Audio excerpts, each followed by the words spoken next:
pagpapakilala ni Aladdin. Matapos siligtas si Florante, ipinahayag ni Aladdin ang kanyang sariling kwento ng pagdurusa.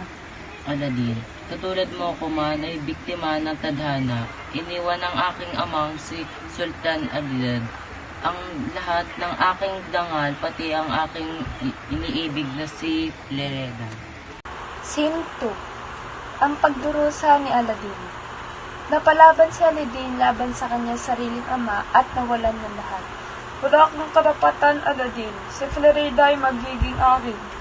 Lereda, bakit sa kamay ng aking ama papunta ang iyong pag-ibig? Scene 3. Pag-uusap ni na Florante at Aladdin. Sa gitna ng kanilang kapighatian, nabuklod ang dalawang magkabilang nilalang, isang Kristiyano at isang Moro. Florante, kaibigan, huwag kayo bumaan ng ating pananampalataya.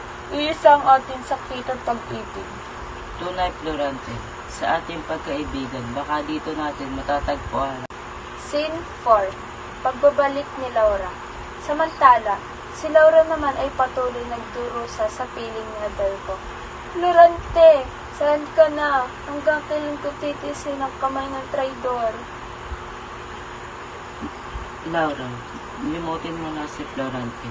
Ako lang ang iyong magiging hari. Hindi kailanman. Ang aking puso ay kay Florante lamang. Scene 5. Pag-asa at pagpapatuloy. Habang pinahihirapan si Florante at Aladdin ng tadhana, unti-unti rin silang nagiging matatag. Ang kanilang pagkakaibigan ang magiging tulay tungo sa kaligtasan. Kaibigan, hindi natatapos sa dilim ang ating kwento. May liwanag pa. Aladdin, hanggang dulo magtutulungan tayo. At dito nagtatapos ang kanilang mga alaala ng kahapon. Isang paalala na kahit sa gitna ng digmaan at pagtataksil, may pag-asa pa rin naghihintay.